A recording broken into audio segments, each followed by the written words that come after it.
Bien, bueno, pues buenas tardes, muchísimas gracias al colegio por invitarnos. Para nosotros que disfrutamos con estas cosas, ¿qué le vamos a hacer, no? Entonces, siempre que nos llaman, pues nos apuntamos a un bombardeo. Estamos encantados de venir y pues casi que somos ya familia profesional, como quien dice, ¿no? Bien. La charla que os voy a ofrecer se llama Actitudes y creencias, encendiendo los motores internos, porque versa sobre cómo las creencias y las actitudes que nosotros implementamos en ciertos aspectos de la vida modifican nuestros comportamientos y nos llevan o no a la consecución de ciertos objetivos.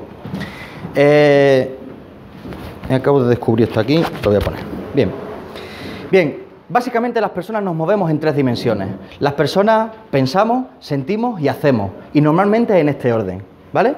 ¿Qué es la actitud? La actitud es una cosa que hay entre medias del pensamiento y de los sentimientos, que es como una predisposición que a mí me lleva a juzgar ciertos objetos sociales de una manera o de otra. No es lo mismo la actitud que yo puedo tener, o la actitud que las personas tienen ante el fútbol, ante la religión, ante las parejas, ante el trabajo. Dependiendo de la actitud que tú tengas, eso te va a predisponer conductualmente hacia un camino o hacia otro. La historia es que que el cerebro, y ahora iréis entendiendo por qué, el cerebro tiene la necesidad de hacer coherente lo que pensamos, lo que sentimos y lo que hacemos. Y cuando lo que pensamos y lo que sentimos no es coherente con lo que hacemos, aparece lo que llamamos en psicología las disonancias cognitivas, para que nos entendamos los conflictos internos. Una disonancia cognitiva es como si pretendiéramos que un coche rodara con ruedas cuadradas. ¿Puede hacerse? Pues sí. Pero la energía que va a tener que gastar el coche y posiblemente se rompa para que eso se mueva es brutal. Con lo cual, al cerebro le pasa lo mismo. Cuando no hay coherencia entre lo que pensamos, lo que sentimos y lo que hacemos, aparecen estos conflictos internos y sostener dichos conflictos le cuesta mucha energía a la mente. Con lo cual, ahí vienen, coloquialmente hablando, pues las rayaderas, las paranoias, la ansiedad crónica, la depresión y otra serie de cosas que ocurren, entre otras cosas, porque hay a veces demasiado ruido aquí dentro. Ese ruido está causado por entre otras cosas, por lo que os estamos diciendo, por lo que estoy contando. Entonces, si el cerebro tiene la necesidad de aunar lo que pensamos, lo que sentimos y lo que hacemos, es muy importante tener claro qué pensamos y qué creemos acerca del mundo. Porque si creemos cosas negativas, mi cerebro, que tiene la necesidad de alinear esto, si yo pienso negativo, sentiré negativo, actuaré negativo, o por lo menos esa tendencia aparecerá. Esto no es algo categórico y cerrado, ¿vale? Pero la tendencia aparecerá. Sin embargo, si yo creo y pienso en positivo, la actitud, los sentimientos serán positivos y el comportamiento también será positivo. ¿Por qué? Por la necesidad que tiene la mente de alinear estas tres dimensiones en las que nos movemos el ser humano. Fijaos si es importante las creencias que tenemos acerca del mundo, que muchas veces modifican ese mundo. Os voy a poner un ejemplo que en psicología llamamos la profecía autocumplida o el efecto Pigmalión. La profecía autocumplida es una profecía, algo que yo veo en el futuro, algo que yo creo, y sin darme cuenta predispongo primero a mí mismo y luego al contexto para que esto pase. En los años 60, no recuerdo exactamente qué año, un par de investigadores, Rosenthal y Jacobson, hicieron un experimento a través del cual hicieron lo siguiente. Se fueron a un instituto de California. Se compincharon con la directora del centro y dijeron, mira, vamos a coger a dos profesores de dos aulas y les vamos a decir, a este profesor le vamos a decir que este grupo de alumnos es superdotado, porque le hemos pasado un test de inteligencia que dice que todos son superdotados. Y a este otro profesor le vamos a decir que este grupo de alumnos es infradotado, porque le hemos pasado el mismo test de inteligencia. Tenéis que tener en cuenta que esto era mentira. Los alumnos estaban elegidos al azar, pero a los profesores se les dijo que estos eran superdotados, estaban por encima de la media, y estos eran infradotados y estaban por debajo de la media. ¿Sabéis qué se encontraron cuando midieron los resultados académicos de ambas clases 8 meses después? Que la clase a la cual el profesor se le había dicho que estos eran superdotados habían adquirido cotas escolares por encima de la media del resto de institutos. Y la clase a la cual al profesor se le había dicho que estos alumnos eran infradotados habían adquirido cotas escolares por debajo de la media del instituto. Es decir, los alumnos estaban escogidos al azar, pero las creencias que tenían los profesores influyeron en la realidad de esa clase. Desde entonces sabemos que las creencias son tan poderosas porque nos predisponen a comportarnos de una manera con el mundo. estos investigadores analizaron por qué había pasado esto y resulta que el profesor que creía que tenía alumnado superdotado se acercaba más a ellos, los mimaba más a nivel afectivo, les planteaba retos porque creía que ellos eran capaces de superar esos retos, retos intelectuales, les daba más refuerzo positivo y de alguna manera todas esas variables hicieron que esos chiquillos se lo creyeran y elevaran su rendimiento académico. Bien, las creencias, al final se trata de creencias. Cuando yo tengo una creencia acerca de algo, me predispone a ese algo y la probabilidad de que ese algo suceda aumenta. Esto no tiene que ver con eso que se mueve por ahí del secreto. Que nadie se vaya de aquí pensando que si pienso que me voy a encontrar un billete de 50 euros, me lo encuentro. Que no va de esto, que va de la predisposición que yo tengo para crear, para generar algo. Y a lo mejor no lo consigo, pero en cualquier caso habré hecho todo lo que está en mi mano para conseguirlo. Y esto es trabajar en excelencia. ¿Vamos bien? Vale. La neurociencia, por otro lado, nos ha demostrado en multitud de ocasiones y a través de multitud de estudios que la actitud modifica o sea, si las creencias influyen en la actitud, resulta que la actitud modifica la fisiología de mi cerebro. Es decir, no liberamos la misma química cuando sentimos unas emociones positivas o unas emociones de predisposición al cambio que unas emociones negativas como la desesperanza, la tristeza, el desengaño, la frustración constante. Resulta que estas emociones negativas liberan una serie de química que también nos predispone de forma negativa a actuar de una manera. Veréis, resulta que cuando yo llevo mucho tiempo preocupado por algo, eso, que en principio es un comportamiento aislado, empieza a formar parte de mi personalidad. Porque no es lo mismo estar triste que ser un triste, ¿verdad? No es lo mismo, ¿no? Que no es lo mismo tener miedo que ser miedoso. Que no es lo mismo lo que sea tener asco que ser asqueroso. ¿Vale? Bien, no, pero esto es así. Conductas puntuales repetidas en el tiempo durante mucho tiempo, valga la redundancia, generan patrones de comportamiento que al final se enquistan tanto que forman parte de mi personalidad. Y entonces digo, es que yo soy así. Y yo siempre pienso, no, te has transformado. Tú no naciste así, pero te has transformado en eso, para lo bueno y para lo malo, ojo, ¿eh? ¿Vale? Entonces, cuando yo vivo siempre enquistado en esas emociones negativas que ya forman parte de mi forma de hacer y de mi forma de ser, constantemente, resulta que si, por ejemplo, vivo mucho enquistado en el miedo al qué dirán, o en el miedo a hacer el ridículo, o en el miedo a aquella entrevista que tengo, o en el miedo a empezar el nuevo trabajo, o en el miedo a no estar a la altura, o en el miedo a no ser suficiente, o en el miedo a no cumplir expectativas. Os estoy diciendo los grandes tópicos de miedo que nos encontramos en una consulta diariamente, ¿vale? Si yo siempre vivo bajo ese miedo, lo que resulta es que se activa una estructura bastante primitiva de nuestro cerebro que se llama la amígdala, que no son estas, que está aquí, ¿vale? La amígdala se encarga de activar el sistema nervioso simpático, que es el que se encarga a su vez de mover todo lo que es involuntario dentro de nosotros, pues los movimientos de las entrañas, el funcionamiento de nuestro interior, de nuestro nervio y tal, se encarga el sistema nervioso. Así que si vivimos constantemente en el miedo, resulta que la amígdala está constantemente diciendo alarma, alarma, alarma, alarma, alarma, alarma, constantemente, y eso hace que se libere una serie de química en el cuerpo que se llama cortisol sobre todo, que hace que estemos constantemente en tensión. Conocéis a personas que están constantemente en tensión, ¿verdad? Bien. ¿Qué hace el cortisol en mi cuerpo? Hace que mis venas sean más anchas para que fluya mejor la sangre. Hace que mi corazón lata más rápido. Hace que mis pulmones respiren más ampliamente. Hace que mi cerebro se focalice en algo. Pero claro, si ese algo es negativo, pues yo lo que voy a ver son cosas negativas. Y ahora os explicaré esto del foco negativo. Cuando el cortisol se mantiene durante mucho tiempo en el cuerpo, aparte de que es dañino físicamente hablando y genera úlceras y otra serie de somatizaciones, las migrañas crónicas, problemas gastrointestinales crónicos, problemas de piel, etcétera, pues como os digo, me mantiene en un estado de alerta. Y ahora, tenéis que tener en cuenta una cosa, que el cerebro no distingue entre un dientes de sable que podía matarme de verdad hace 200.000 años y una entrevista de trabajo. Si yo siento miedo por ese y por eso, mi amígdala, que es primitiva, no entiende la diferencia que hay, no entiende que esto no me mata, pero esto sí, con lo cual actúa de la misma manera. Así que mi cerebro empieza a actuar como si esa entrevista de trabajo fuera a matarme. ¿Comprendéis? Una conversación difícil con un jefe, dientes de sable, como si fuera a matarme. Un trabajo para el que yo creo que no soy suficiente o no estoy preparado y Dios mío, es que ni siquiera lo voy a echar porque yo no sé, porque me piden cursos de todo el... bla, bla, bla. Dientes de sable. La amígdala siempre va a actuar de esta manera. Y luego pasa otra cosa. Y es que resulta que cuando nosotros vivimos mucho ahí, nosotros dentro del cerebro tenemos un OK Google. El OK Google no, OK Google, búscame no sé qué. Y el Google te saca 200 millones de anuncios del no sé qué que tú le has pedido, ¿verdad?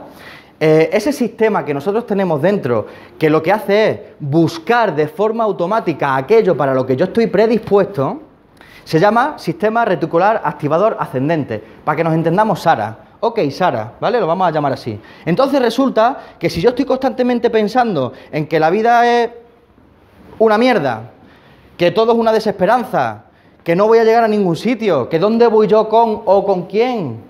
Si yo estoy pensando todo el rato que no puedo lograrlo, estoy diciendo, ok, Sara, búscame aquello que no puedo lograr, enfócame en aquello que no puedo conseguir, cuéntame, hazme ver aquello para lo que no estoy preparado, porque resulta que necesitamos tener coherencia entre lo que creo que no puedo y lo que no hago, porque si no es un sinvivir, ¿comprendéis? Y esto es una estructura, igual que la amígdala, igual que el hipotálamo, igual que el SARA, son estructuras muy primitivas que se generaron para promocionar nuestra supervivencia. Pues que era verdad, que en cualquier momento aparecía un bicharraco de esos, de los dientes hasta el suelo, y me mataba. Pero que una entrevista de trabajo no es eso. Que un trabajo para el que pienso que no estoy realmente cualificado no es eso. Que salir a ligar y buscar una pareja no es eso. Que tener una conversación difícil con un superior no es eso. Pero mi amígdala entiende que sí, porque tan útil fue en el pasado, aquí estamos de hecho, como especie, tan útil fue en el pasado que se ha quedado ahí. ¿Comprendéis, verdad? Y esto nos pasa, que activamos los filtros de la desesperanza, que activamos los filtros constantes, y sin darnos cuenta, de la desidia, del no puedo, del no estoy preparado. Y todo eso hace que todo mi sistema se active a la defensa. La esperanza es que también funciona al revés.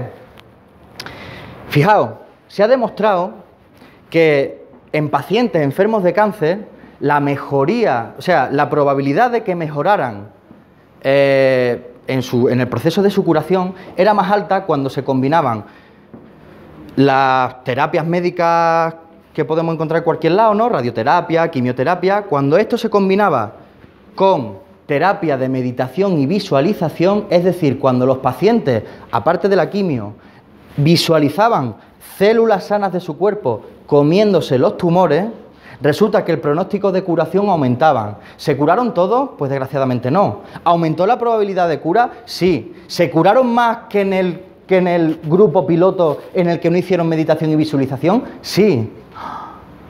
Ostras, pero si esto es lo de los budistas, ¿esto qué es, Alfonso? Pues esto es, que ya lo sabían hace miles de años y ahora la ciencia está empezando a darle nombre. Esto es que tenemos estructuras preparadas para que nuestro cuerpo responda tanto a la desesperanza como al ánimo. Y las tenemos, y existen. Pero en algún punto de la historia nos desconectamos de lo que verdaderamente tenemos dentro. Y vivimos en lo que llamamos el neocórtex, que es la parte más moderna de nuestro cerebro. Es la parte que nos hace más humanos, básicamente. El neocórtex es el que nos ayuda a decidir si comprar esta casa, esta hipoteca o esta otra, con el Euribor y con no sé qué, no sé cuánto. El neocórtex está de lujo cuando tengo que hacer un informe, pero cuando tengo que enamorarme, por Dios, mandarlo a la basura, porque no vale. Cuando tengo que aprender en bicicleta, no vale. Cuando tengo que ser valiente para algo, no vale. Tengo que tirar de mi parte instintiva y decirle, tranquila, que no pasa nada, que no es un dientes de sable, que es una entrevista de trabajo, y solo una entrevista de trabajo, y como mucho lo que puedo perder es tiempo, y ya está. ¿Comprendéis? Bien, entonces, también sabemos, fijaos, sabemos que retomando un poco lo del cortisol, sabemos que, y retomando también lo del cáncer, que el sistema inmunológico, por ejemplo, los linfocitos, que son los que se encargan de comerse las bacterias y los virus de nuestro cuerpo, esta gente tiene una membrana y en esa membrana está su cerebro. Pues resulta que este cerebro, esta membrana, es muy sensible al cortisol. Y cuando yo tengo mucho cortisol, que es la hormona por excelencia del estrés, en mi cuerpo, los linfocitos funcionan menos, primero, en menos cantidad, y segundo, mucho menos eficientemente de lo que podrían funcionar si yo tuviera ánimo. Y esto lo dijeron los budistas de otra manera, pues yo que sé, hace los miles de años. ¿Comprendéis? Lo dijeron los budistas y otras prácticas espirituales o más místicas, ¿vale? Hoy la ciencia descubre por qué aquello funcionaba y lo explica de una forma científica. Pero son prácticas, son prácticas que tenemos que ir introduciendo dentro de nuestra vida. Hablo de la meditación, pero también podría hablar del deporte. Vamos a hacer deporte. Cualquier cosa que estimule el ánimo en nuestra vida nos ayuda a mejorar nuestras creencias y nuestra actitud acerca de la vida. Salir de copas con amigos. Y si no tengo dinero, los invito a casa, que en el Mercadona las copas, tú te las llevas a casa en botellas baratas y pones las copas en tu casa, ¿vale? Salir a hacer deporte, leer libros, tener conversaciones interesantísimas con vuestra pareja, con vuestros amigos, tener sexo también, el mayor reforzador del mundo, ver películas, ver series, estimular de alguna manera, de la que a cada uno le guste, la curiosidad y la estimulación de la felicidad hará que mi actitud, primero hará que mis creencias cambien, pasando a mi actitud, pasando a que la neuroquímica de mi cuerpo me predisponga a conseguir cosas. Y luego, por último, también pasa otra cosa, que también nos lo demuestra la neurociencia. Y esto es que hasta hace relativamente pocos años pensábamos que el cerebro, a partir de los 7 años, ya no podía evolucionar, es decir, ya no tenía neuroplasticidad. La neuroplasticidad es lo que nos permite aprender cosas nuevas, desarrollar caminos neuronales nuevos, etcétera, etcétera. Pues pensábamos que a partir de los 7 años nos quedábamos obsoletos. Y qué lástima, ¿no? Pensar esto, ¿no? Pero pensábamos que era así, de verdad. Y también pensábamos que las neuronas, una vez morían, no se reproducían, es decir, que nunca nacían neuronas nuevas. Hoy la neurociencia nos demuestra, uno, que la neuroplasticidad sigue existiendo hasta el día de nuestra muerte. Eso por un lado. Y por otro, también es verdad, hay que decirlo todo, que a partir de los 7 o 8 añitos la cosa empieza a decaer hasta que se estanca a cierta edad, ¿vale? Pero la neuroplasticidad sigue. Un niño aprenderá inglés más rápido que un adulto, pero el adulto tiene la capacidad de aprender un idioma nuevo siempre que se lo proponga, ¿vale? Y luego resulta también que las neuronas que pensábamos que no podían reproducirse, al menos algunas de ellas pueden reproducirse. Así que, con todo aquello que os he dicho de que hay que hacer este tipo de cosas, ¿para qué? Primero, para estimular el lado derecho del cerebro, que es donde se encuentra la creatividad, donde se encuentran las emociones positivas, donde se encuentra el arranque que a veces le falta a la lógica y al córtex prefrontal para afrontar algunos retos que no van de lógica, que van de echarle pasión y que va de plantarme allí y decir, pero si no tienes cita, pues hasta que no abran la puerta yo de aquí no me voy. Y ya está. Y algún día tendrá que abrir la puerta porque esta gente tendrá que irse a su casa. Pues aquí estoy. Bien, no, es que es esto, de verdad. Es que es esto. A veces pierdo el hilo porque me voy de un tema a otro, ¿no? Cada vez que hacemos cosas de esas, estamos estimulando esta neuroplasticidad y estamos alimentando el nacimiento de neuronas nuevas. Y todo eso promociona a que nuestras creencias también sean nuevas y nuestro cerebro esté más predispuesto para asimilar información nueva y no siempre esa información que a veces se enrancia dentro de nosotros y nos lleva a actitudes tóxicas, ¿vale? Todo esto de la actitud que os estoy contando y que está demostrado por la neurociencia y por la psicología, al final nosotros en Altea nos gusta resumirlo en la actitud Yorkshire. ¿Conocéis a los perrillos Yorkshire? ¿Sabéis cómo son los Yorkshire? Que tienen muy mala leche, son famosos por esto, ¿no? Así, marroncitos y grises, pelito largo. Bueno, pues yo tengo un perrito de agua y al menos 2 veces al día lo paseo, por la mañana, por la noche, y allí en mi barrio hay muchos Yorkshire. Y también hay Rottweiler y Pitbull y American Stanford, ¿no? Que le cuatriplican o le quintuplican el tamaño al Yorkshire. Pues tengo una vecina, macho, que tiene un Yorkshire que no se entera de que es pequeño y le echa lo que no tiene al Pitbull de al lado y lo domina. Y yo he visto a ese Yorkshire dominar ese Pitbull y yo me pregunto, ¿cómo es posible que un Yorkshire que es tan pequeño domine a un tiparraco cuya boca es más grande que su cabeza? Pasa porque el Yorkshire no se cree que es pequeño, ¿vale? Y ahora, yo os digo, actitud Yorkshire para la vida. Vuelvo a la entrevista de trabajo, pero porque me gusta enfocarlo siempre a la utilidad de la vida de verdad, ¿vale? Una entrevista de trabajo es un pitbull. Una conversación difícil con alguien es un pitbull. Salir a ligar y buscar una pareja y que me pongo nervioso es un pitbull. Tratar problemas con mi pareja para no enranciarnos en roles que nos llevan a la destrucción de la pareja es un pitbull. Pero yo soy un Yorkshire y me crezco ante la adversidad. Y cuando yo voy a un sitio y llamo a la puerta, la actitud que tengo que llevar, porque eso cambia la química de mi cerebro, que cambia mi comportamiento, como os vengo explicando, la actitud que yo llevo es de potra que tienes, empresa, de que yo haya venido hoy aquí a llamar a tu puerta. La suerte no es que tú me contrates, la suerte es que yo esté aquí porque estoy hiperformado, porque soy joven todavía, porque tengo un montón de ilusión, porque tengo compromiso, porque soy responsable. Bueno, pero es que te falta aprender alguna cosa, dice esa parte de nuestro cerebro primitiva que dice alarma, alarma, alarma, pues la aprendo, le digo yo, actitud Yorkshire. Y si tengo que estar 3 meses levantándome a las 5 de la mañana para aprender lo que no me da tiempo en la jornada laboral, me levanto. Tengo pensado vivir hasta los 80 y tantos. 3 meses de mi vida tampoco es tanto. Hagamos lo que haya que hacer para crecernos ante la adversidad. La vida es un pitbull y nosotros somos Yorkshire. ¿Y qué? Pues vamos a someterlo. De hacer buen rollo, verás, que no como el Yorkshire de mi vecina que no vea, ¿ves? No tiene que estar tan corto. Bien, lo cuento en broma y lo cuento en humor porque estoy estimulando vuestro hemisferio derecho. Pero esto es real como la vida misma. La actitud cambia las creencias y eso cambia la bioquímica de dentro. Y todo eso hace que yo me predisponga, hacia la consecución de un objetivo. Antes hablabas de visualizar el futuro. Bien, si la visualización consigue que la probabilidad de vencer al cáncer aumente, ¿por qué no va a conseguir que la probabilidad de yo conseguir trabajo aumente? Porque me predispone. Voy terminando ya. Y con todo esto, al final a lo que vamos es que si vosotros, o si algunas personas de las que hay aquí, viven la desesperanza, y vive en la desidia y vive en la tristeza constantemente, solo quiero deciros, tened mucho cuidado porque el cuerpo se hace adicto a esto. Hay un vídeo muy chulo por ahí que habla de la adicción a las emociones negativas y bueno, sería temática de otra charla, ¿vale?